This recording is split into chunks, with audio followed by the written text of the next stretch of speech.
Гасырлар дәвамында халыкның күңеленә сеңгән йола һәм бәйрәмнәр, гореф-гадәтләр бик күп. Фатиха Аитова исемендәге 12-нче кызлар гимназиясенә әнә шул милли мирасны өйрәтү максатыннан ел сайын халыклар дуслыгы фестивале уздырыла.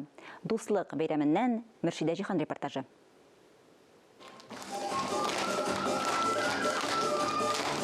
Берсеннән-берсе кечкенә биюче кызлар Үзбәкстанның кайда икәнен дә белеп бетерми, әмма әлеге фестиваль тугандаш халыкның милли мәдәниятен өйрәтүгә ярдәм итә, үсеп җиткәч барып күрергә дә этәргеч бирүе ихтимал. Быелгысы сез инде күреп торасыз, тагын да байрак, тагын да матуррак.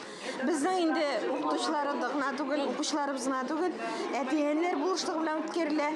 Кичерәкләргә милли ризыклар пешерергә, киемнәр табарга әтиәниләр ярдәм итсә, өлкәнрәк кызлар үзләре дә сынатмый. Минем сыйныфым Грузия халкысын күрсәтә. Менә бездә костюмнар, без аларны үзебез технология дәресендә тиктек. Гореф-гадәтләрнең асылын, тәртибен кечкенәдән үк белеп, күреп, өйрәнеп үскәндә генә буыннар чылбыры өзелми. Без 6-нчы А сыйныфы Белорус халкын күрсәтәбез.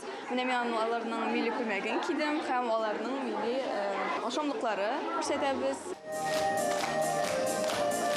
Төрле халыкларның ризыкларын әзерләү, сәхнәдә сәнгать үрнәкләрен чагылдыру осталыгына гимназиянең укытучы жюрилары бәя бирде. Әмма халыклар дуслыгы бәяләнми, ул бәһасез. Димәк, әлеге фестивальдә катнашкан һәр бала беренче урынга лаек. Мөршидә Җихан, Ирек Хәмидуллин, Татарстан яңалыклары.